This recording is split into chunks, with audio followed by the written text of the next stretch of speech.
Welcome back to the Men's Physique Recap UK. Today we're interviewing IFBB Pro Mitch Starr. Fifth place Taxas Pro.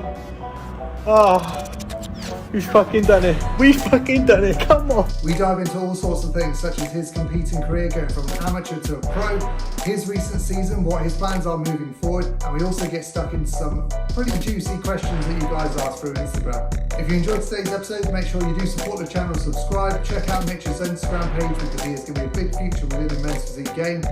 Relax, do your cardio, go out for a walk, whatever you're up to, enjoy it, and let's get stuck into the episode.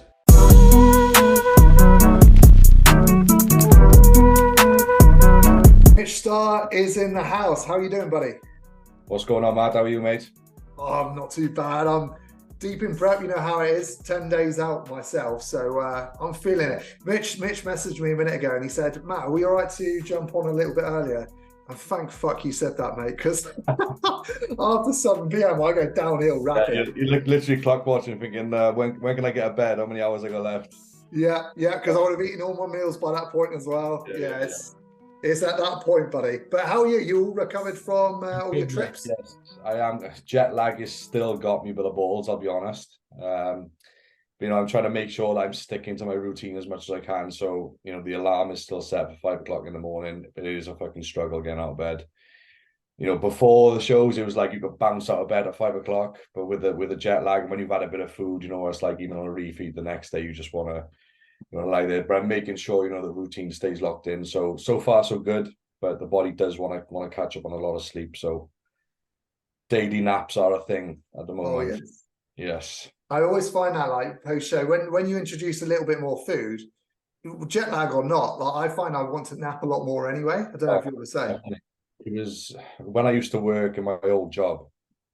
I used to do high court enforcement, so I was a bailiff. So I was on the road for like 4 a.m. and coming out of prep was the hardest thing then, because it was like I'd have to drive like 2 or 3 hours to my first job. And I'd be driving down the motorway and I'd be like this, pulling my eyes open because your body is just so exhausted. And I used to pull over in the services, and I used to have an hour in the services to just sleep in the mornings, just because I knew I was literally this close from ending my life on the M4. Like, do you know what I mean? So yes, the sleep thing when you come out of prep is it's hard to deal with because your body is just so exhausted. You can feel it fighting you, just telling you to let me sleep. Yeah. No, we're doing okay, mate. We're feeling fresh. I'm feeling good, feeling a lot fuller, feeling a lot more energetic. But it's a relief now that the prep's finally done. It's emotional because it wasn't really expected, but it's nice to be honest. Doing the Alicante show was. I didn't know if I was 100% going to do it, but after speaking to Cal, I think I just needed to hear it from him to kind of confirm it. And as soon as he said to me, like, I don't think it's going to benefit us at all, it was like straight away I knew it was the right decision, and it kind of just took a lot of pressure off me then. So yeah, I feel a lot better for that now. Yeah, that's the benefit of having that honest coach approach. There'd be so many guys out there that would be like, yeah, go for it sort of thing.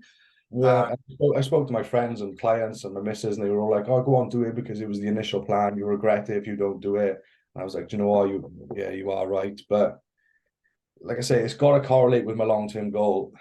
If I'm totally honest, the only 2 reasons I was really going to do Alicante was, one, because I had a couple of clients doing it, so they would have competed on a Friday, I would have been on a Sunday, which, to be honest, that would have caused me a lot of stress, which I probably wouldn't have needed myself. Yeah. And the second reason was I was fucking off to Cyprus 10 days later, so I wanted to go away dick skin shredded. But does that really correlate with my goal? Going away on holiday peeled out my mind, or is that extra month of growing and utilizing this as a rebound gonna benefit me a lot more? So yeah, just hearing from Cal kind of solidified what I needed to do, and now the decision's been made. I definitely think it's the right thing to do. Good. Well, we're going to get into all of that. We're going to get on to, your season that just gone and future plans. But I wanted to go back. I want to go back to your original roots of first getting into competing, because there'll be so many guys listening to this that want to be in your shoes, right? Myself included. I want to be an IFBB Pro one day. So it's cool to always hear from pros, what they went through to get their pro card and their journey. So how long have you been competing? So competing, I did my first show 6 years ago. The first show I did was UK BFF British Grand Prix in Reading, Oh yes. What year was that? 2017 I was, yeah. And Ross Allam, do you know Ross Allam? No. No, Ross Allam was the guy who won that show. He went on to win his pro card then. I think it was in 2019, 2020. I don't think he's competed since. But there was 38 of us. Was you at the British finals that year, 2017? No, I didn't do the British finals. I done UK BFF. I come 7th out of 38. Yeah. Um, I competed in UK BFF that year.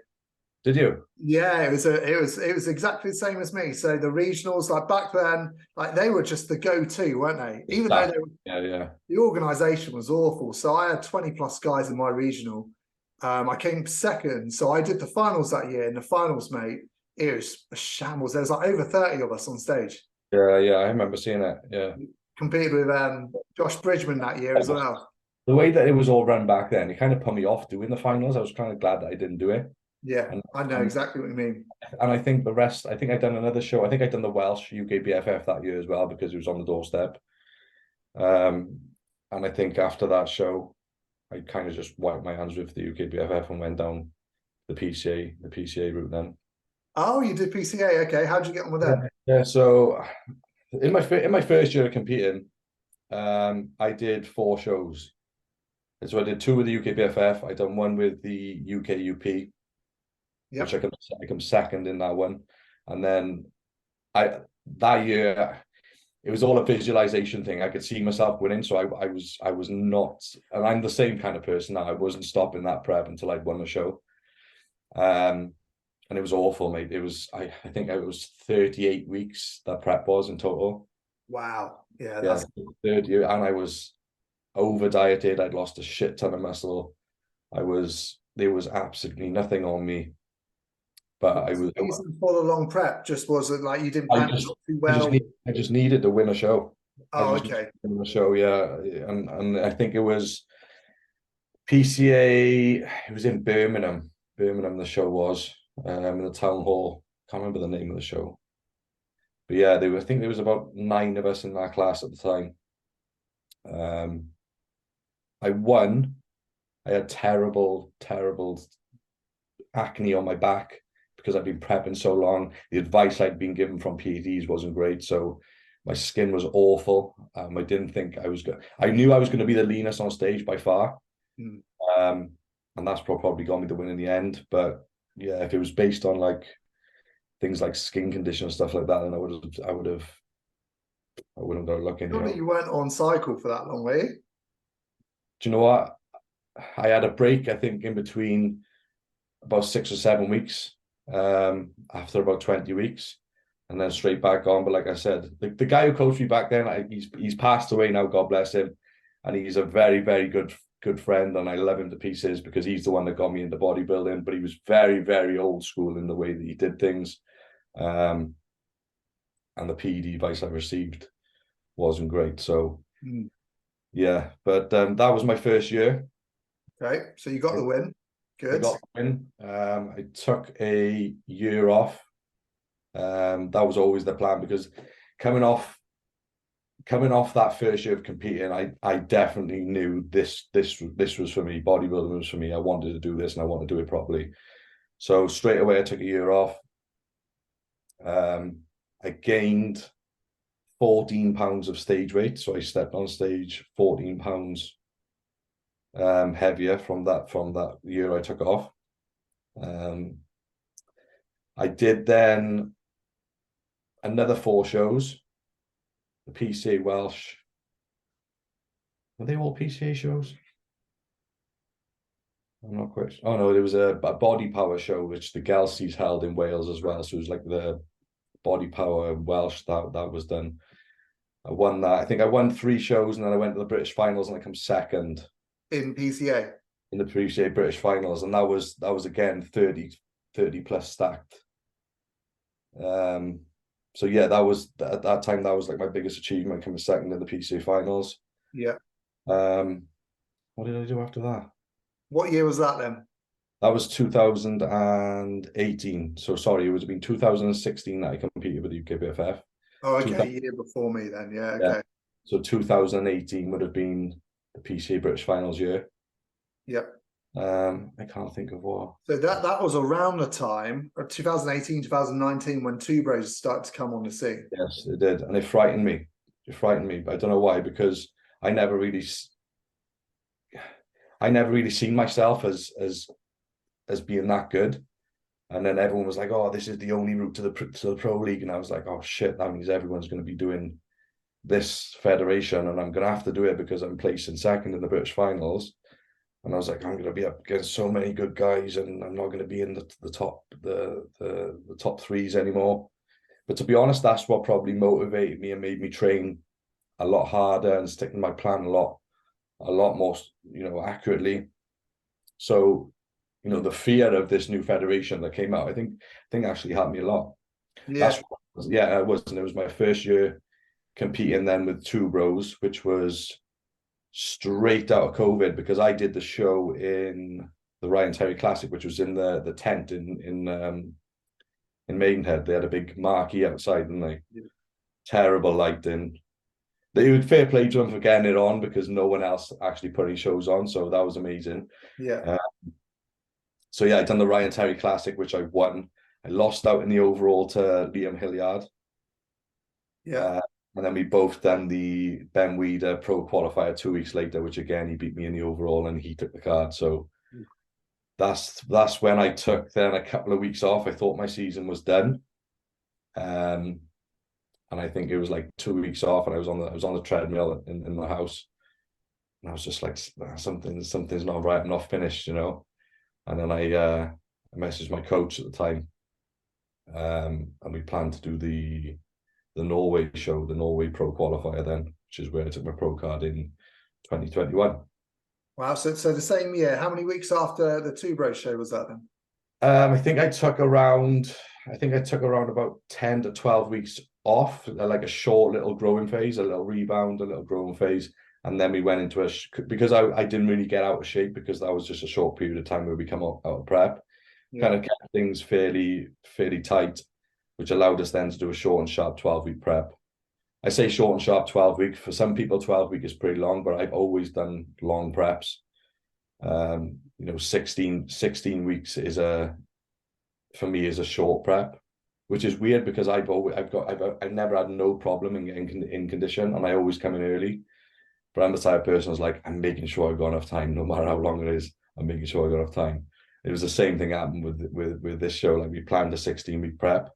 I wasn't meant to do the Portugal show, and I think it was like, Cal was like, "Why didn't you do Portugal?" I was like, "Oh, I'm not going to be ready." He was like, let's leave it until 4 weeks out from Portugal and then make a decision. It was like 4 weeks out from Portugal, and I was fucking peeled. So it was you're doing it. You're like the most shredded guard on stage. I pride myself on condition, mate. I do. I think it's because of that. Like I said, that first show I ever done, when I was like over dieted, even though I was over dieted, because I brought a level of condition that like was literally fat free. I can't ever be any less than that. Yeah. I kind of set the standard for myself from the first time I ever stepped on stage. And I always had comments back then, like on my condition and things like that. So it's like, I got to hold myself accountable now. I've set my standard of condition. I got to make sure I bring that, every single time. So are all these pictures on your Instagram? Yeah, they should be on there. Let's bring them up, shall we? Shall we have a little look? They should be quite far back, but So yeah, we're just going to scroll through then and find Mitch's old photos then from back in the day. So that was what year was it? You got your pro card? Did you say 2001? 21. Pro card was 2021. Yeah, so I took 2022 off. I wanted to take a long enough time off to make enough progress, but what I find with me is like 18 months or more is so that was my first ever. That was the UKBFF British Grand Prix. Now I say I was peeled, right? That picture doesn't do me justice, because when I stepped on stage, I didn't practice any posing. I literally just focused on getting in shape, and this is why we all say posing is so important. I Yeah. stood on stage, and I was in the lineup, and they were like, right, front pose, and I was like, shit, I've actually got to pose. I've actually got to pose here. In your defense, mate, no one really took posing seriously back then. No, they didn't, but I also didn't take seriously that you've got to contract your abs either, because they're just completely stretched open. Yeah. Like when I had the pictures back, I was like, oh, if only I just, breathed out and contract my abs, it would look a lot better, and I might have got a better placing. But So is this your first ever season then here? That was my first ever show. Yeah, that was 2016. And do you remember how much you weighed? I think I was exactly 12 stone. What's that in kilos? Fucking It's light. Don't ask me to do maths on you, mate. I think that's like high 70s, low 80s. Yeah, it is. It is. Yeah. And what's this here then? This is where you got your pro card, right? That's where I got my pro card. I remember that in pounds. That was 202 pounds. I was actually heavier there than I was competing this year. Okay. Oh, really? Wow. Okay. So I thought I was peeled there, but looking at these pictures, and when I look back at my pictures, I had a lot more to come off when I won my pro card. And I think if I was on another stage with maybe a higher caliber of athletes, then I possibly might not have won my pro card that year. Okay, let's try and find your pro card winning year, see if we can get more pictures up. Because it's always interesting to see, because obviously that was 2 years ago now. And the way the sport's evolving, mate, even just from 2 years ago, I think it's leveled up massively. Oh yeah, for sure. How far down are we going here? What are you looking for now? My pro card win? Yeah. That's when I lost out to Liam Hilliard. Okay. So that was the 10th show, right? Yeah. So that was the Ben Weeder. Yeah. Okay. You sport a lot of different haircut styles here, so I've got a nice comb over going on there. And then if you scroll back up a touch, this should be the That's a nice look. That is a really nice look, mate. Yeah, I do like that photo. So that's where, do you think you came second place? You were in the mix for the card there, right? Yeah, so in the regional, I think Liam deserved the win. I think he deserved the win when he won the pro card. But I think if you look at like you just said, the way that men's physique's evolving now, yeah, Liam's a big boy. Liam's a very big boy. So whether he would have, if you'd put us both on stage now, I think then potentially the way the judging's going, and it might have swayed my way now. But that day they kind of went with more tissue. Gotcha. Yeah, they are definitely leaning away from that now. So I'm trying to find your pro card win. Is this getting close? I think you might need to go further down. Oh, further down. Okay. Yeah. First PCA win, yeah. So that was the first year. Okay, so that's when you did the really long prep. Oh, there we go. 30. It says in the caption there, 38 weeks of prep. Whew. So it was 2017. Sorry, not 2016. Yeah. It was the fourth show of the year. You must have started to believe in your potential there, because your shape is wicked. Even there. Do you know what? It wasn't that show that I started to believe in my potential. It was the 2018 show, which was that one there. This one. That was the British finals. That's a sharp look. Yeah, so it was British finals, second place out of 35. Yeah. Yeah. Okay. Nice. If you come off that picture and go down to not that one on the left there.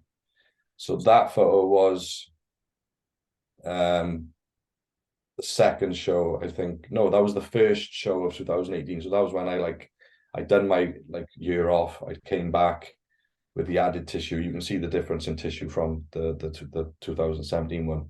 Yeah. A funny story about this show was the night before this show, I think I'd found out that there was only me and one other guy in the class. So I kind of convinced myself for some reason that they were going to put the juniors, because I was a junior there. So that was You as were a junior. junior here. Yeah, so I was 21 there. Jeez, that's Yeah. insane for a junior. How old are you now then? Was I 21 or 22? I think it was my last year as a junior. So, yeah, so I'm 27, 28 now. Wow. 28 now, yeah. So that was me 22. I need to get my ass in gear. But I'm 32. I've got to get to work here. that was the night before that show. Like I said, I found out that it was only me and one other guy in the show. So I convinced myself for some reason that they were gonna combine the juniors and the men's, which they've never done. They never will do. But for some reason, I was in prep brain. I was lying in bed, couldn't sleep. I was like, right, they're gonna put us all in with the men's. I'm gonna lose. And I was a fucker back then for like searching who you're competing against. And Hader was in the comments there. I found out that he was doing the show. And it was like 2 o'clock in the morning. I'm sending my coach pictures of Hader saying, this guy's competing. He's gonna smash me. I'm not doing it. I'm not competing against the men's. And my coach was like, what are you on about? Why would they put you in against the men's? And I just always remember. I told H about it, and we laugh about it now. But to answer your question about when I started to believe in myself, it was this show, and the reason being is, do you know James Llewellyn? No.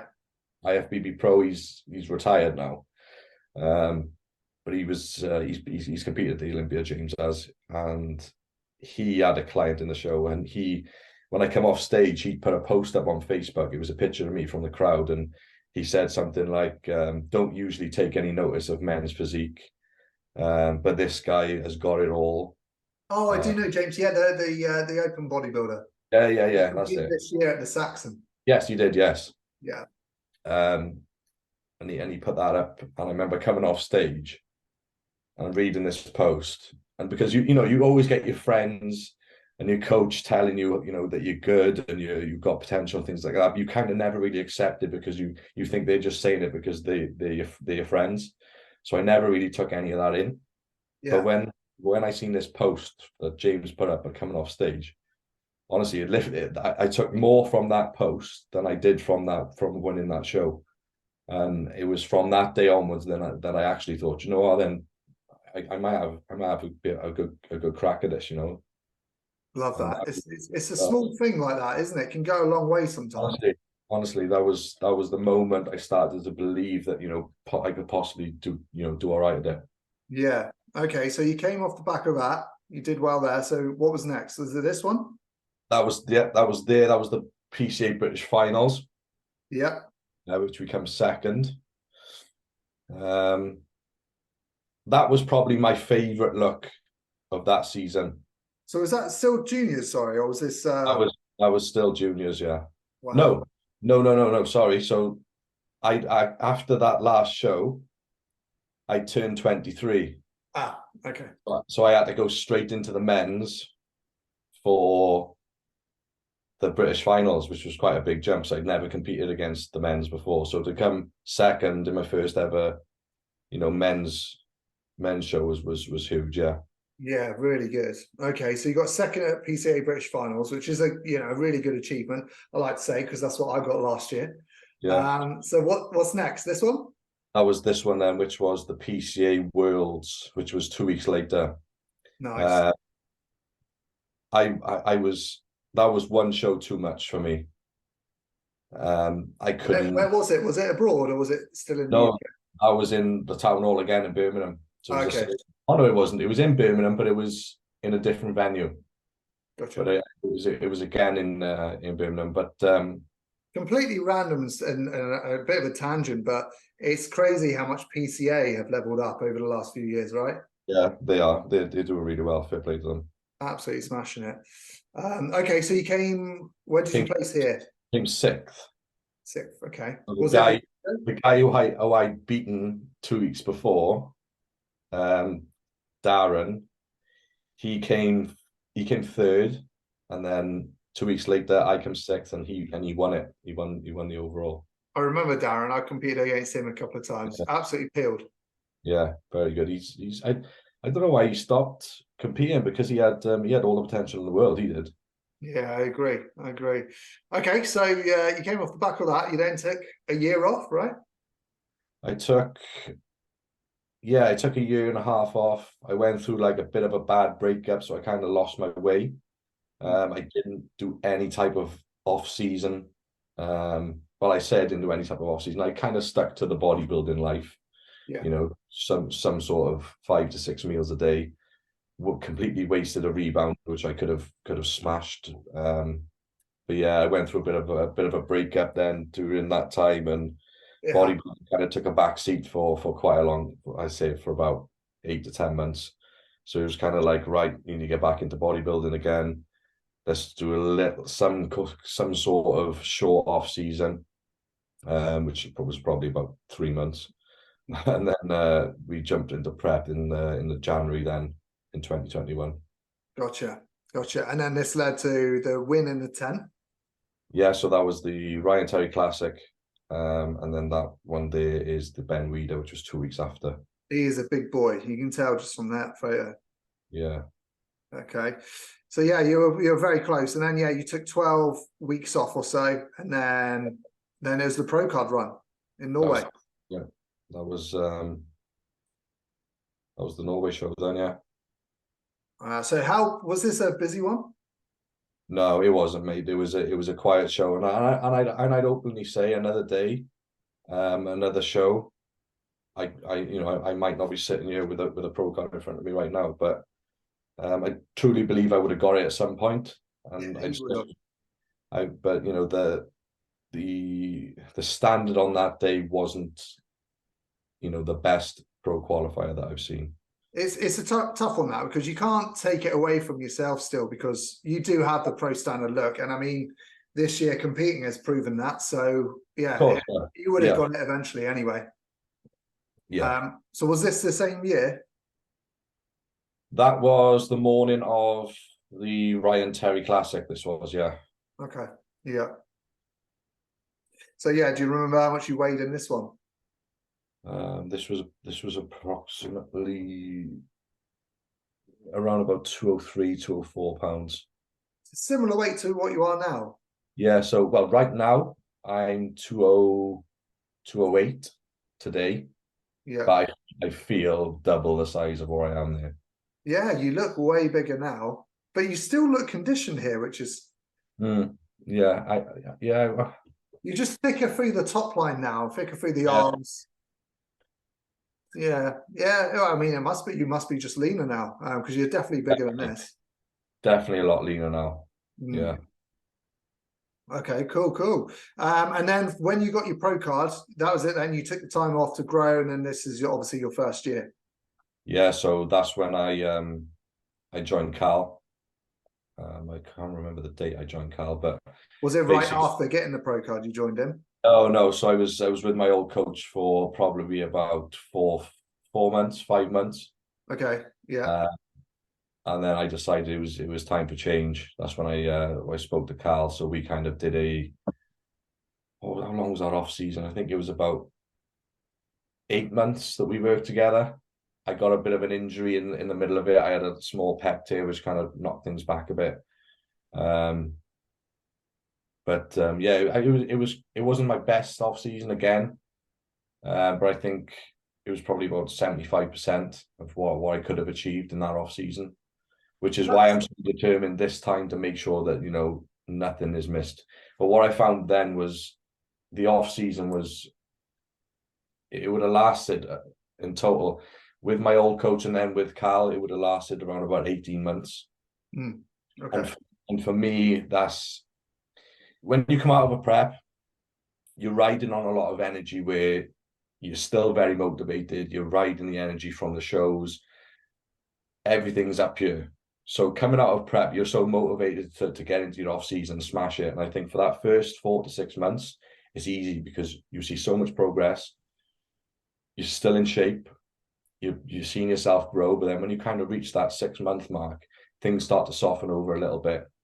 Your motivation starts to drop a little bit, and it's hard to be 100% every day after that. I find that like 6-month period, and that's just me being honest. That's just me being me, which is why I think I would work better in like a shorter off season, which is why this year we're planning on only around about 8 months before we get back on stage, because I can kind of find that things slowly start to taper off. Not crazy with me. I'll always still eat all my meals. I'll always still turn up to the gym, but it's kind of like that effort and those little habits can start to creep in, I find, after 6 to 8 months. So a shorter off season where you can kind of stay at the top of your game and your accuracy is almost 100% every day. I think you get, for me, I'd get more out of that than like an 18-month off season.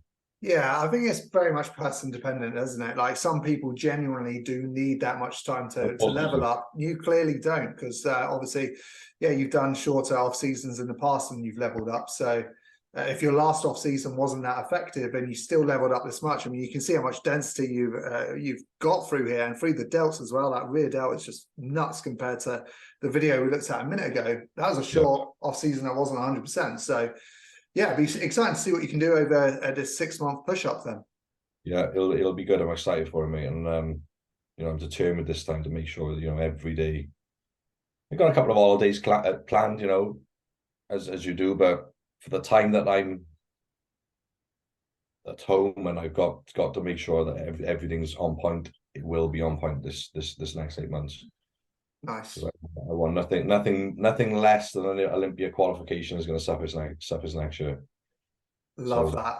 We'll get onto that in a minute. So this is the start of prep, and then this was 12 weeks ago, right? I think that was about 12 weeks in. That wasn't. How long was that from Portugal? It says 12 weeks there. Cal's put that post up. So, mind you look shredded for 12 weeks ago. Portugal was about 6 weeks ago. So I would have been 6 weeks out still there. Okay. Yeah. And you're shredded at 6 weeks out. Do you struggle holding condition for that long, or like, is it easy for you because you're used to it? Like, it's what you've always done. I think I can hold it quite well. The problem with me is my abs aren't like very deep. So when I do start increasing body fat, my abs will be the first thing to go. They'll film over straight away. So I can hold condition very well as long as my food and training is in the right place. When I start the push up, things will fade very quickly with me. That's the one thing I noticed between your stage shots, because I agree with you. You put up a post, I think it was yesterday, your first show of the season was your favorite. I think it's my favorite as well, because look how much more detailed the abs are. But obviously, like you said in the post, you didn't quite have the fullness to keep up with the big boys. No. I noticed in this shot here, was this just the way the shot was taken? You changed your pose slightly, so your top line looks better in these ones. So this is what me and Cal spoke about quite a lot. In Portugal, I stood very side on. Yeah. Because my thought process was I wanted to make my waist. I've got a small waist, so I like trying to make it look as small as it possibly can. So I like to stand quite side on. But that took away the width across the top. Yeah. So what we said was, he said my waist is small anyway. Whether I stand straight on or side on, you're going to have a smaller waist than quite a lot of guys. So just stand squared on a little bit more, show the width across the top. And looking at those pictures, there's not really much difference in the waist, but I am a little bit drier and harder in Portugal because we were about 7 to 10 pounds lighter. But I wonder if standing more square on with the shoulders would have placed you higher in Portugal. That's what I thought. Because if you come off this and look at the video when I come round on the spinning wheel, you kind of see me from a different angle. You see me more squared on here. Yeah. And you can see the width in me here because of where the person is sat filming. But Siddy, his shoulder width is massive, and you don't look too dissimilar.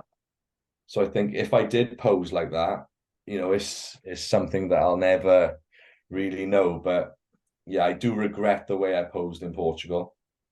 We all do it, man. Like, there's been so many shows that I've done where I've looked afterwards and I was like, why did I pose like that? Even though you practice it and like you have people around you telling you, yeah, looks great. But then when you look back, you're like, oh, I wish I kind of did it a little bit different. Yeah, part of it was for me because I really like the way Ali Bilal poses. Yeah. And he poses really side on. Some people can get away with it, like Corey Morris. Yeah. So I tried to kind of replicate what Ali Bilal was doing. But I've got wide clavicles, so I was kind of taking away one of my best assets by trying to pose like someone else. And that's why it's so important. Like I say, it's silly really, because I teach other people how to pose, and I say, don't just try and pose like your favorite pros are posing, because that might not suit your physique. And that's exactly what I ended up doing in Portugal. So yeah, we made some tweaks. We posed a little more square on. We made my chest look a bit fuller, my delts look a bit fuller. We did push the abs a lot more in those two shows. Yeah, I think I definitely made a mistake in my posing in that first show. So I think, obviously, with this little push-up that you're doing now, the 6-month push-up, bringing that condition, Portugal condition, with your added size and standing with the shoulders on show, mate, you're going to be insanely leveled up, I think. That's the aim. We know where we need to put some more tissue, more across the top line. I need to have more. My back is strong in terms of the width. I've got good width in my back, but it's that depth. When I turn around and I can hang with these guys in terms of width, but it's that depth in the back that I lack. So we're going to be targeting a lot of so if you click that photo there. You've always got the most detail, but so like the width here, like you're beating Clarence on width and detail. But yeah, I see what you mean. The thickness for sure. Yeah, if you look at Nick as well, Nick's back there is very good. The depth. Yeah, but Nick's got one of the best backs in the game, I think. Yeah. So it's hard to compare next to him. But yeah, I mean, look at your, like you said, the shoulder width here. It's it's one of the best up there for sure. And it's mad for me to look at that, because I've always thought that everyone is going to outsize me. Whenever I compete, I've always felt small. I don't know why, but every time, no matter what show I've done, when I've looked at the comparison pictures, I never look, out of place in terms of I'm not looking like I'm out muscled. Yeah. But it's just always the way I feel. I always feel like I'm small and everyone's a lot bigger than me. I don't know if that's the same with you. If you feel that way when you compete, sometimes you always feel like, people just got to be bigger than you. Yeah, so I always used to. Luckily now within the amateur ranks within the UK, I'm doing okay on size, but I did Alicante last year, and so that's obviously a level up again, and I felt like a little boy again. Yeah, no joke, yeah. So it depends on the caliber of the show, but obviously you are competing against the best in the world, so I think that's very normal for you to feel like that. But like you said, looking at these, mate, you're definitely size. I don't think is really an issue. Just it's refining it now and putting a little bit more size in the correct areas, isn't it? Yeah, that's it. A little bit more across the upper chest. I'm thick on the lower. My chest has always been quite dense in the lower. Yeah. Just bringing more up across the top where I can be a little bit more bubbly and that depth in the back then. Yeah, 100%. Clarence was fucking peeled, wasn't he? Yeah, he was really good. I did a little segment on him on the last video, like his level up from last week before was really, really good. If he brings his back up, he'll be dangerous. Yeah, for sure. So obviously you did the 3 shows this year, right? Yeah, that's right. What was your favorite?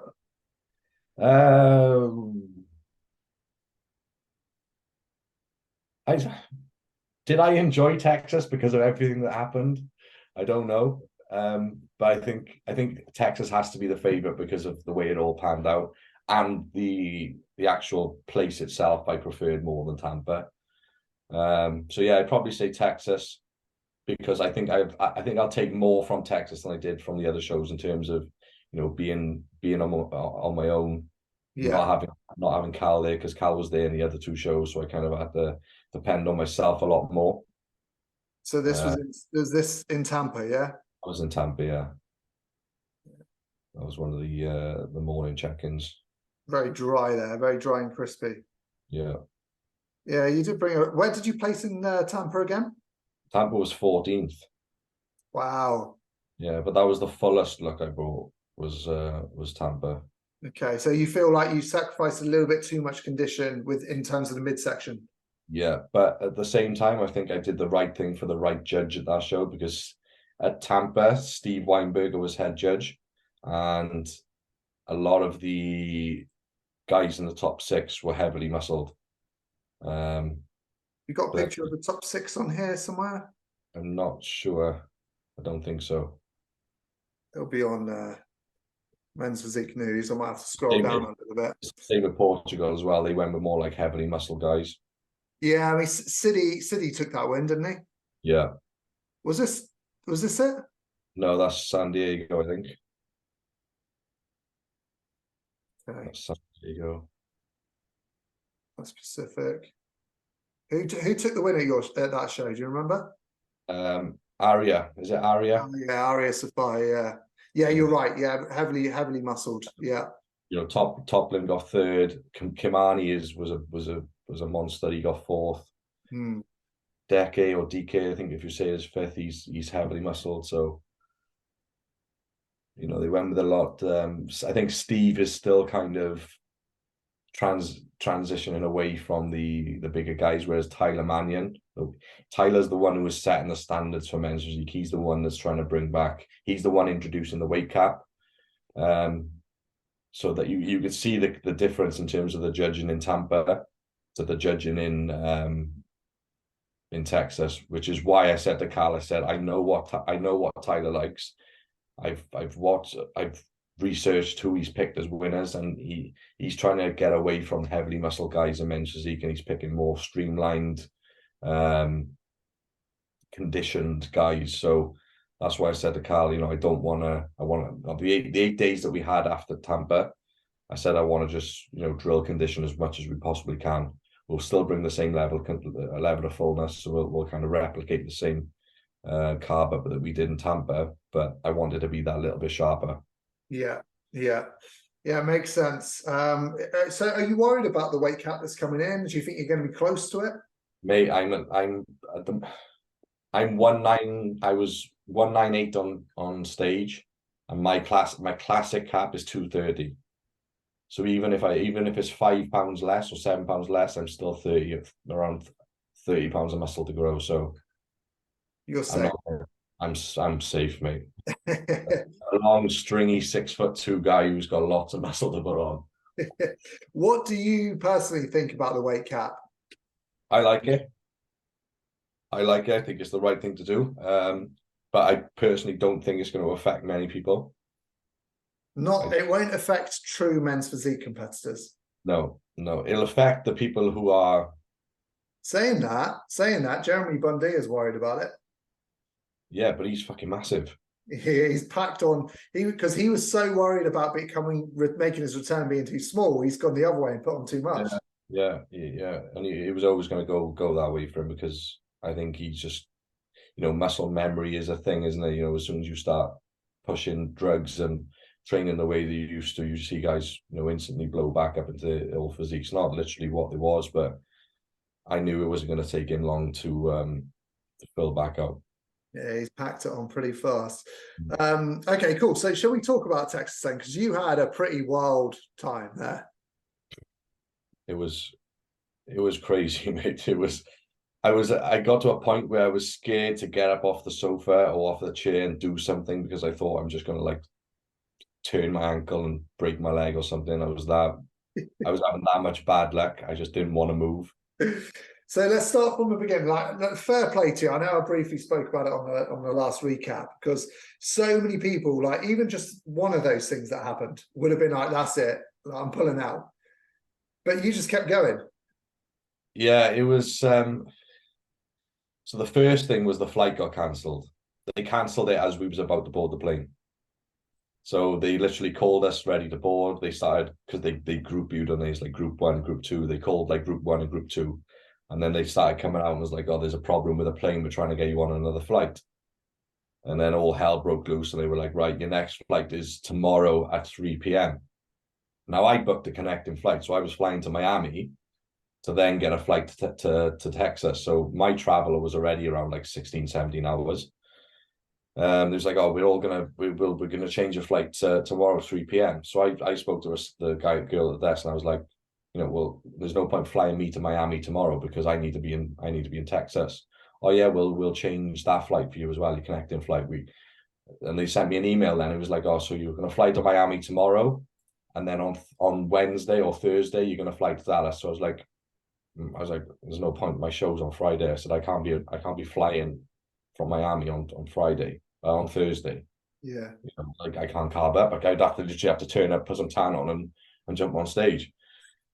So that was that. They sent us down then to collect our baggage, which they'd lost my bag. I spent 6 hours to find my case. I'd gone to the desk 3 times. I was there like 3 hours. I was like, where's my case? Oh, it's on the carousel. I was like, it's not on the carousel because I've been here 3 hours and the same bags are coming around and mine's not one of them. Which is the flight was cancelled, so the bags shouldn't have really gone anywhere. No. So 6 hours. 6 hours it took me to get my bag, and it was at that point that I kind of started questioning whether I was either going to turn around and go home and leave my bag there, or I was gonna keep going. I was looking at the clock. It was like 5 p.m. and I was thinking, right, if Rachel, my girlfriend, comes to get me now, that's 2.5 hours. So that's 7:30. Another 2.5 hours home, that's 9 o'clock, 10 o'clock. Domino's shuts at 11 o'clock. So I've got an hour to order a pizza. And then I'm just going to knock the season on the head. And then I was like, no, I can't do that. I've got to stick it out. So I had my mum ringing me. She was like looking for flights because I was in Heathrow. She was looking at flights in like Stansted, Gatwick. And then we found this flight, which was 8 o'clock the next day. But I'd already found it on Skyscanner. When I went to reception, I was like, look to the girl. I was like, there's a flight tomorrow at 8:30. I was like, can you just transfer me to this flight? It's a direct flight. Just put me on that. She's like, oh yeah, let me have a look. Just typed in the system. She's like, oh no, it's oversold. I was like, right, okay. So why is this showing on Skyscanner online when I can buy it right now for like £800? Mm. She was like, well, you can pay for it if you want, but it's telling me it's oversold. So I was like, fuck's sake. I said, I'm not going to spend this £800. Then tomorrow I'm going through exactly the same thing. Yeah. I'll just stick it out. I'll get my bag. I'll go back to the desk and I'll just see what they say. So eventually they found my bag. I went back to the desk. I said, look, there's a flight tomorrow at 8 o'clock. It's online. Can I get on it? She said, yeah, no problem. You're on that flight tomorrow at 8 o'clock. I was like, oh, fantastic. So I messaged Carl. That different woman, different staff. Yeah, it's a different member of staff. Okay. So, even before that, I was messaging Carl, like saying, should we do it? He was like, it's not going to be optimal. He's like, it's doable. Are you going to be, are we going to be able to do the carb up that we wanted? No. He said it is going to take away a lot from the experience. I don't even think Carl was that keen on us, following it through. Then, like I say, eventually I got that flight. So it was a direct flight. I didn't have to catch no connecting flight. So I thought, right, that's job one done. I've got my case, got a flight for tomorrow. So got out to the airport. They'd give me a sheet of paper for a Radisson Blue hotel. And he was like, right, just go to this hotel, give him this piece of paper. They'll put you in a room for the night. Right, fantastic. So this was like 11 o'clock at the night. The bus that they used to send people over was already full, so I couldn't get on that. So I had to pay for an Uber, which was cost me like 50 quid. So I got to this hotel, got to reception, give them the piece of paper. She was like, there's no rooms. I was like, okay. So at this point, I had to laugh or I would have cried. So I was just laughing and I thought, do you know what, I'm just going to go back to the airport and I'll just crash at the airport. So I found a little spot, made a little bed. Because did I see, sorry to interrupt, did I see you were in like the hotel lobby and there were people kicking off because they were... Yeah. So there was still a few people there. I think they managed to get it was something like they had 250 rooms. The airport has sent 270 people to this hotel. So obviously because they lost my bag, I was one of the last getting there. Yeah. Wow. So they were like, sorry, there's nothing we can do. There's no rooms. So I went back to the airport. I tried to crash there. I think I got half an hour's sleep. And I remember lying down because it was in the smoking area. I was lying on this bench, just staring into this tree, thinking what's going on? Is this even going to be possible? But yeah, we got up then the next day. We got on the flight. So that's it. You just literally stayed awake pretty much in the airport. Yeah. So I stayed awake. But you got to remember, I prepped all meals for the day before then. So because we'd gone another day, I didn't have the food for the next day, Yeah. which was kind of like another depletion day. We were running no carbs because it was like a long haul flight, so we were trying not to hold any water. So Carl said, right, you're going to do chicken and almond butter, 3 meals. He said, you're going to have to get some chicken in the airport. I already had some almond butter with me. So I was like, yeah, that's no problem. So I got through security. I thought I'd go into like M&S and the shops in there. No chicken, no lean salt, no egg whites. All you could get was like sandwiches. I thought I'm gonna have to open a sandwich and like peel the chicken out or stuff like that. Yeah, which would only be like 1 or 2 chunks in the sandwich. Yeah, it was like I was paying like £6 for like 25 grams of chicken. Do you know what I mean? So I messaged Carly, said, "Oh, just do the almond butter." So I had basically for like 16 hours, I had 3 meals of 25 grams of almond butter. Oh man, that was on the flight, so that was rough. Especially as they were probably coming around, giving out the food, sitting next. Oh yeah. I had people next to me having meals, snacks, crisps, drinks all the way through. But yeah, we eventually got to Texas. Got to the hotel, done a little check-in with Carl. My weight had dropped loads. I was bone dry. I looked epic actually. I was so dry because I've been obviously putting a lot of water in. Food was literally 75 grams of almond butter I'd eaten. But it was midday then, so obviously I was like 6 hours behind on my carb up because obviously I didn't when I got there the time went back 6 hours. So rather than like getting up first thing in the morning and starting your carb up, it was already like 1 p.m. So I had to kind of cram a lot of food in on that first day. So I got to the hotel, I'd done my first meal as quick as I could, and then I had to go to the gym and get a quick session in. So I went straight to the gym. I met up with a guy who I'd met in Tampa and had a little session with him, and I started getting really dizzy. My nose started bleeding, and then the last thing I can remember, I was just sat on the curb outside, my nose pissing with blood, and I was just having a fucking massive hypo because obviously I hadn't eaten carbs for so long. I'd smashed that meal and went straight to train, and I was like, I remember saying to him, I've got to get out here. I've got to go home. And I just remember sitting on the curb outside, fucking tissue in my hand, blood all down my arm. And that was that. So I text Carl. I was like, look, this is what's happened. He's like, right, you need to rest. You need to just sit down and just eat. And I think I had like 4 meals. It was like 800 grams of carbs to eat within like 5 hours, which was nice. So it was like sit down, feet up. I think I put a film on. I just watched the film and ate for the rest of the night. But then the next day I woke up and, as expected with a carb up and eating food that close, you're going to have a little bit of water retention. But I think the stress from all that just held with me. And for the next like 2 or 3 days, I was waking up and I was just looking at myself thinking, I'm so off.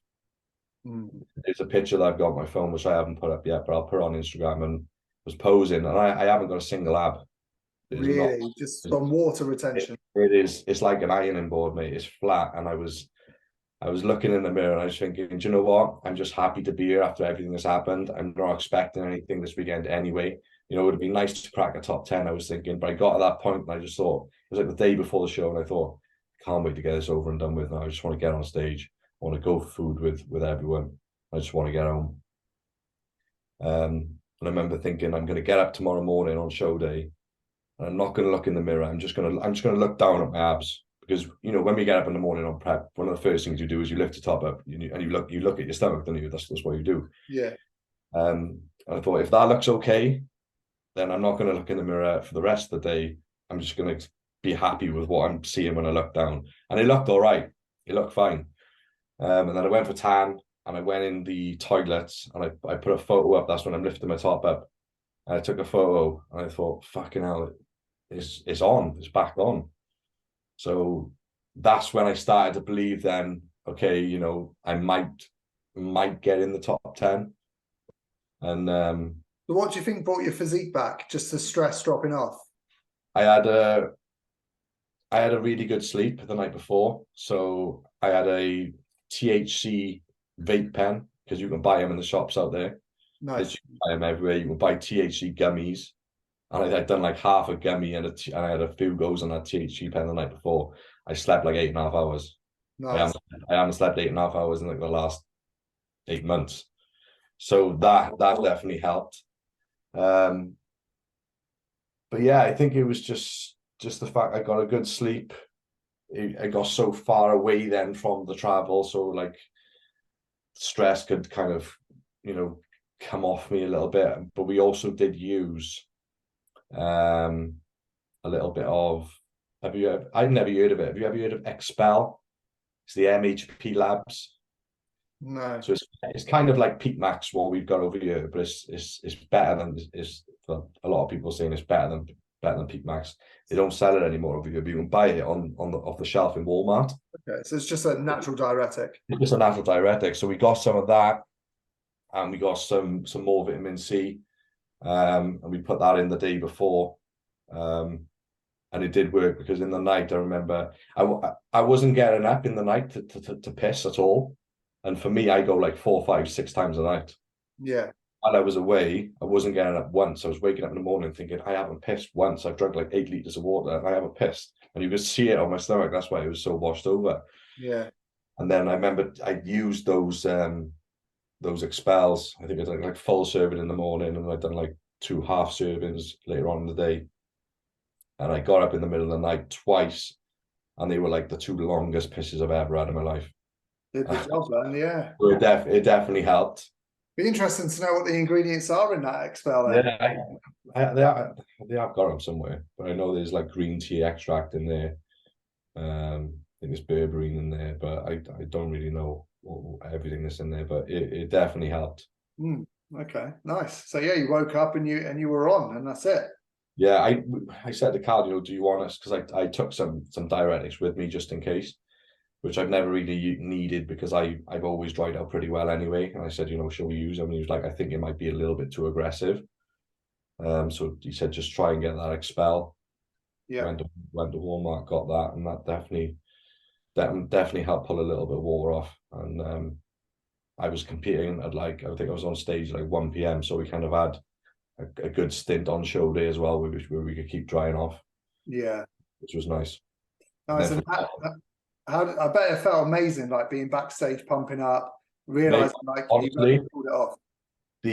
When I was pumping up backstage, I thought I got my bands out quite early, because I like to quite leave it as long to stage time as I can. But I got my bands out quite early. I thought, I'm just going to have a few rounds here just to see what it feels like, and if I can pump up. I think I'd done 5 sets of side laterals, and I felt fucking massive. I thought, I'm putting them down. I know I'm going to pump up well. I said, I'm going to leave them, and I'll just crack on in a bit. And I started pumping up properly, and honest to God, it was the best I have felt out of any show I've ever done. And wow. I thought finally, something right. I pumped up, I felt full, I felt hard, felt dry. And I went out and I did my first introduction about posing. And I come off stage and I thought, that felt how it should have felt. It felt better than Portugal, it felt better than Tampa, and confidence went up a little bit more. And then they passed a piece of paper around, like the backstage staff, everyone's names on it, and they highlight the top 10, the numbers. And because I was number 91, I was at the bottom of the list. So I when she was like calling out the names, because they said they put like the top 10 over there, and the rest if you go over the other side. And I seen a few names highlighted. I seen Clarence's name highlighted, so I thought, okay, that must be the top 10. So trying to look for my name, I thought, I'm not on there. And then she moved her hand, and I seen right at the bottom 91 was highlighted, and my heart just dropped. I was like, fuck, I could be in the top 10 here. Yeah. And they called us back out, and then they called the top 6, and they stopped at 6. And I thought, fuck me, I'm in the top 6, not the top 10. Like, Jesus Christ. And then they moved me from the edge in, and I thought, I was like, fuck, this can't, is this really happening? Like, is it, am I in the top 6? Am I top 5? And I come off stage, mate, and I was just fucking buzzing. I thought just getting on stage this weekend was eventually was going to be a win. Anything else was a bonus. So to come home with a medal was absolutely way more than I could have asked for. Yeah, what an incredible feeling. And it just pays off, mate. You know, your fighter's mindset, champion mindset, just persevering and just keep going. Yeah, that's it. So many times I was close to just, thinking, let's just go home. But, I'm so glad I didn't do that now. And if there's anything anyone can take away from watching my stories, it's just, no matter how shit things get, just see it out and see what happens. It might go your way, it might not, but just see what happens anyway. And that'll teach me for the future now, just to see anything out, and I will. Love that. Absolutely love that, because it wasn't just the placing. Like it wasn't just getting there and competing. That was a great thing. It wasn't just the placing, but also it really cemented your name like as a contender. You're not just one of the numbers, that hasn't placed now. Like you are someone that people recognize now, and people are talking about you, which is good. Well, that's probably the main reason why I did Texas. It wasn't to go out there and win. It wasn't to go out there and get a top 10. It would have been nice. That was my goal. But I was kind of just setting myself up for next year, to get in front of Tyler Mannion this year. And then even if it means I come like 14th, 15th, if I can make the improvements I need, and then he sees me again next year and go, okay, this guy's serious. He's improved a lot since last year. That was my goal, just to try and get out in front of these judges, as many different judges as I can, meet some new competitors, let them know who I am, and set myself up for next year. But in the end we managed a little bit more than that, which is great. But like you said, getting my name out there was probably one of the biggest things that I wanted to do this year. And going to the States, I think, is something that everyone's got to do, especially as a pro. Even if you do it just once, the production and everything out there is another level, mate. I'm looking forward to it. Yeah, I'm doing the Amateur Olympia in Florida. Yeah, amazing. That will be next level. Yeah, I can't wait for that, man. That'll be my last show of the season. So is that this year? Yeah. Oh, awesome. And that's November, is it, or October? Yeah, it's November. It's right at the start of November, because it's basically like 5 days before the pro. Yeah. Orlando. Yeah, that'll be epic, mate. Yeah, so that'll be good. I'm interested to see the standard difference between, obviously I've done IFBB Pro qualifiers in Europe, but I've never been to the States, so I'm interested to see if that's going to be similar or what's going to go on there. But yeah, it should be good. Like you said, the production value is just completely different, but obviously it's the Olympia, so it should be really, really good.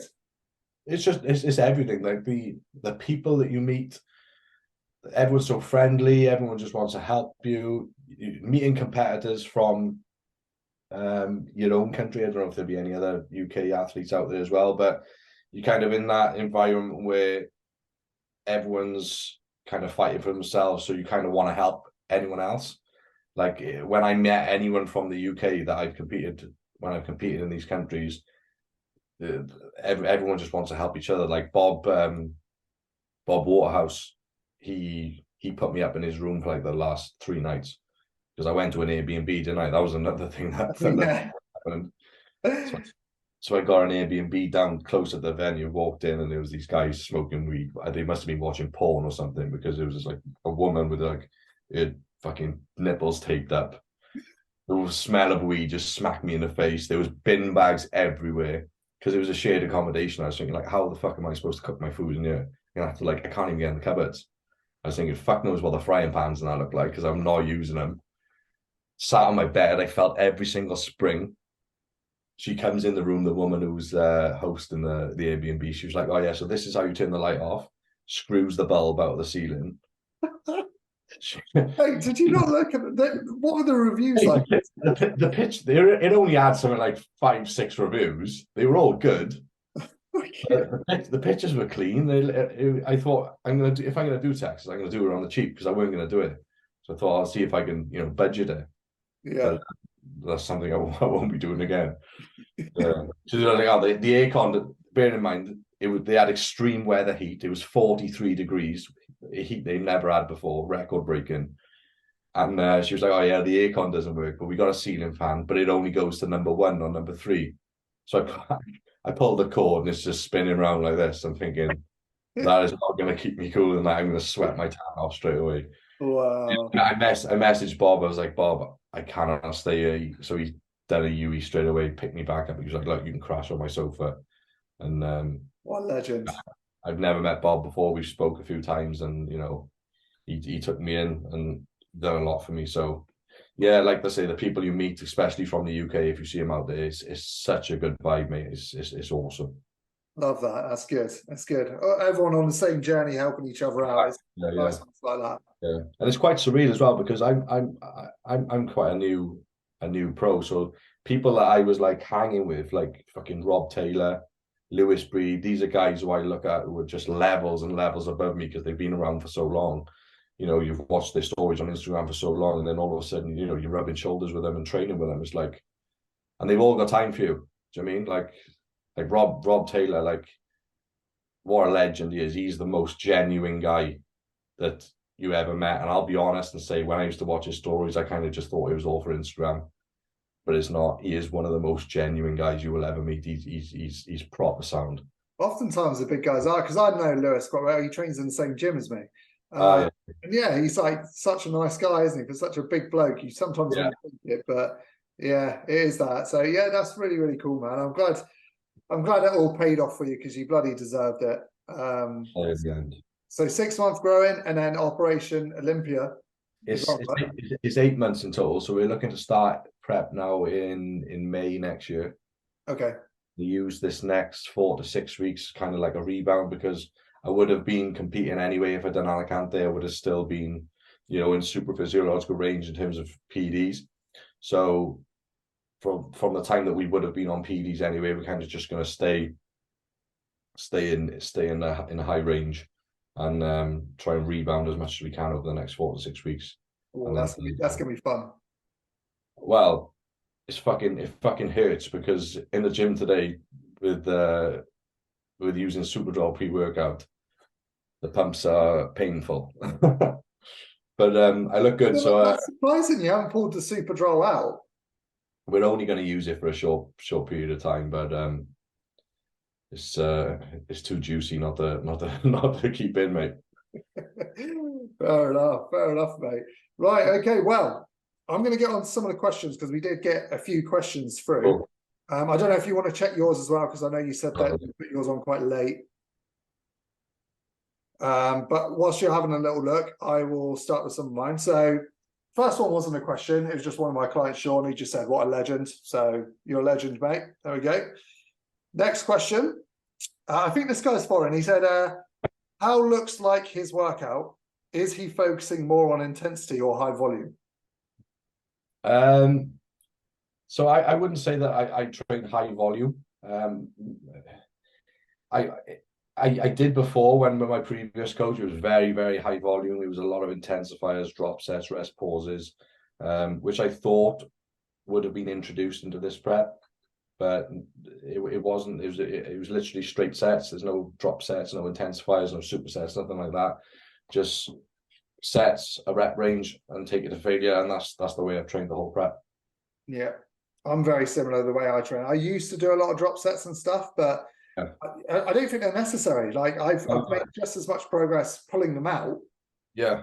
So when you're so far deep in prep, you kind of want to do more, but are you just building up more fatigue, and is it actually doing more for you, or are you just making yourself look worse? And I think trying to keep yourself fresh when you're that deep in prep is definitely results in the way you look on stage. And I think I looked a lot more fresh this time than I did than my pro card win. I definitely feel it as well. Okay, that's good. Interesting to know. So next question. Peak week fads, stick to what they know food wise, or add in all the usual squares, bars and muffins? Now I know you like a square bar. We do like a squares bar. Providing that you've trialed it, I think it's fine. Like for me, I got to a point where I was refeeding 2 days a week. So I'd run 2 high days. It would usually be a Friday and a Saturday. that was because I was in condition early enough. So it was kind of like we were using high days just to make sure that I wasn't running too flat. And we kind of just said, well, this works on your refeed. You know, the luck is what we kind of want to take to stage. So all I was doing is just carrying on my refeeds as a carb up. So I was eating like all these squares bars weeks before anyway. It wasn't a case of like, right, let's get to peak week. What can we do to carb up? Let's introduce these squares bars. Let's introduce that. That wasn't the case. It was literally what I was doing weeks before anyway. So we knew that, you know, my body dealt with it pretty well. Yeah. So basically, yeah, it was your normal foods, and Yeah. I'll back that up. That's exactly what I do with my clients as well. Like there are some clients that do require a lot more food because, like you're an example of that. You need a lot of carbohydrates to fill up.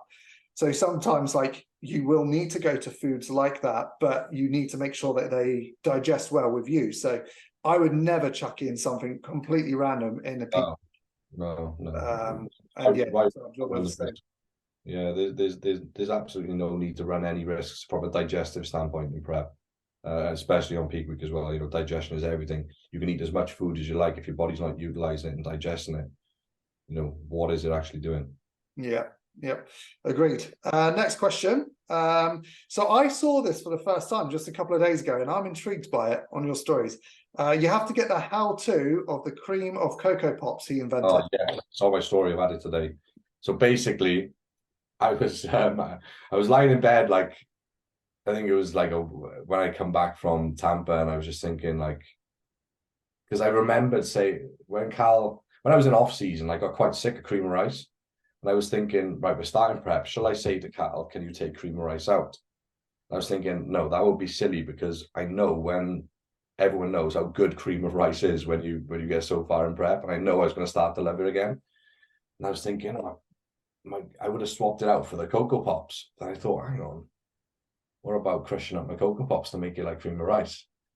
So basically what I was doing at the time was like putting in like a food bag, and I was using a jam jar and just smashing up all the Cocoa Pops so it was like a dust. Now I use a blender and it saves me like 10 minutes. But yeah, basically all it is just weigh out your Cocoa Pops, blend it up, mix it in with almond milk, bang it in the microwave, and voila. We get quite a good amount of volume. Mate, yeah, it's banging. It's basically cream of rice, but it tastes like Cocoa Pops, and then you just pour your whey paste over the top, a little bit of cinnamon. Oh, it's next. I can't see me eating Cocoa Pops normal ever again. I'm gonna have to try it. Yeah, I'm gonna do a little video on it, but that's all it is. Just blend your Cocoa Pops up, mix it with almond milk, bang it in the microwave. So that's on my to-do list tomorrow now. I've had quite a few questions already today asking to do a video on it. Mitch the chef. So next question, has the PED stack changed much from amateur to pro? Yes. I think this is dependent on the coach that you're with, because obviously I was with a different coach when I was amateur to where I am now.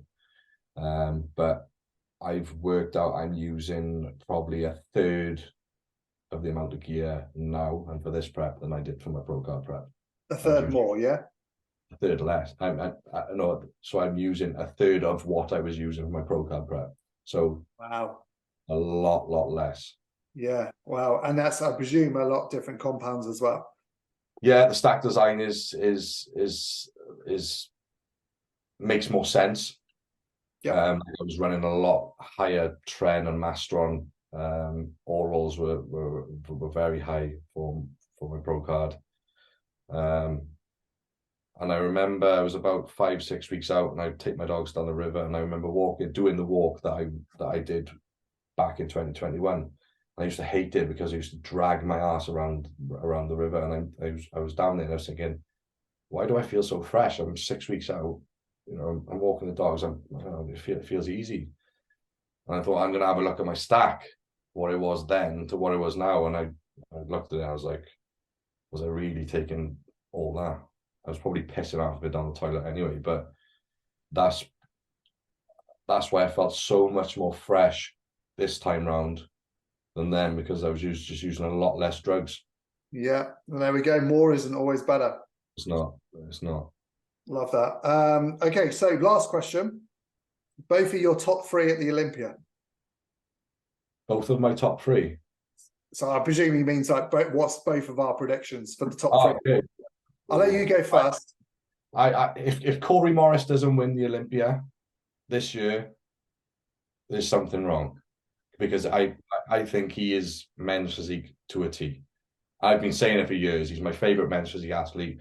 I think I might be a bit biased because I'm kind of tall and similar in shape. I think I've got like quite delt dominant, but I love Corey Morris. I think he should be first place. I know Tyler loves him because when he done the men's physique video, he said basically this is how you should look.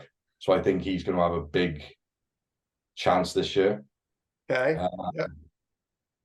Who have you got number 2 and 3? Number 2, I think Erin will get second. I'm not a massive fan of his physique. I think Corey's more streamlined. Yeah. I think Erin will take second. And I think Brandon will take third. But again, I think that the division is moving away from Brandon's look as well. But Brandon is Brandon. Yeah, Brandon is Brandon. That's my top 3. That's not who I would preferably want my top 3 to be. I'd have to think more about that, but that's who I think. I think it'll be Corey, Erin, and Brandon third. Interesting, very interesting, because you've got the top 2 exactly the same as me. I would say Corey for number 1, Erin Banks number 2. I would put Brandon out, and the reason being, yeah, I love Brandon Hendrickson's look. Yeah. But I don't think it's going to be what they're looking for this year. I just don't think it will be. I still believe it's not going to be his year this year, but in the future, Alex Toplin will be in there. But it won't be this year, I don't think. Alex needs to nail his peak. Yeah, agreed.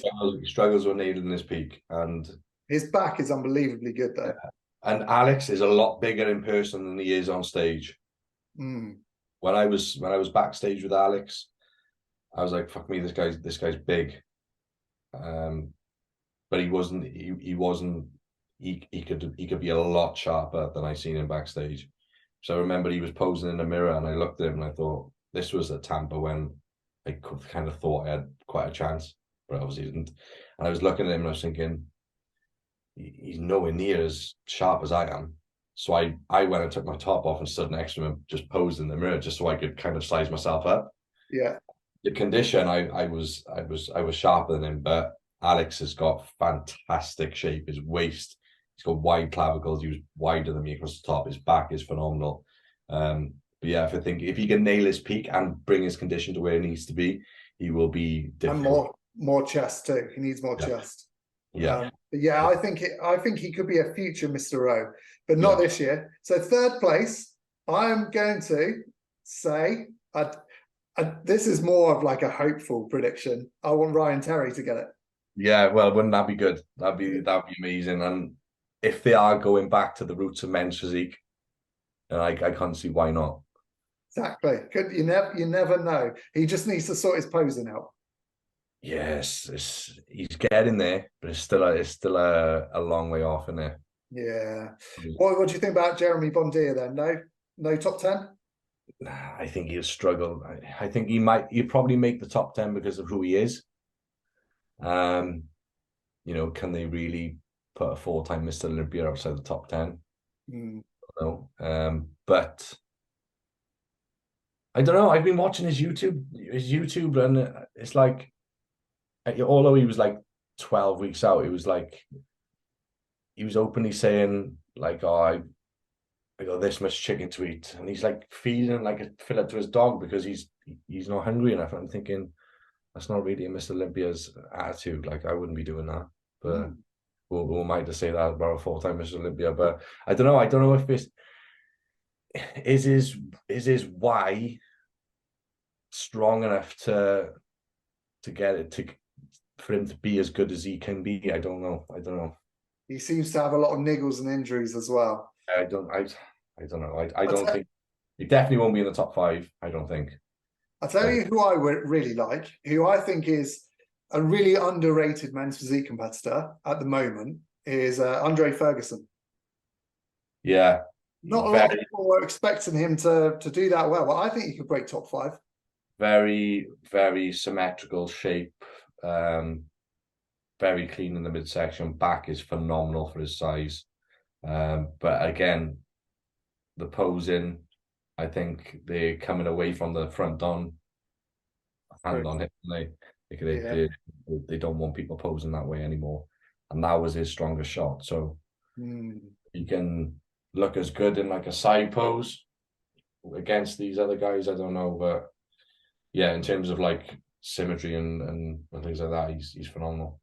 Yeah. Well, we'll see. We're about, I think it's like 10 weeks now to the Olympia. Yeah, still a while away now. Yeah, so that's it. But that was all my questions, buddy. So yeah, I think that just about wraps it up. Yeah, that's all good, brother. It's been good. Awesome. Well, thank you for coming on the channel, mate. My pleasure. What you're doing is fantastic. I think we miss something like this in the UK. So keep doing what you're doing, mate. This is good to watch and good to follow. So enjoy it. Appreciate that, mate. I definitely will. I love what I do. So we'll keep going and keep supporting the UK lads. You 10 days out now, is it? 10 days out. Yeah. Single figures tomorrow, mate. Yes. Well, I appreciate you having me on, even at 10 days out, mate. No worries at all. Right. Cheers for listening, guys. Make sure you subscribe, and I'll see you in next week's recap. Let's go.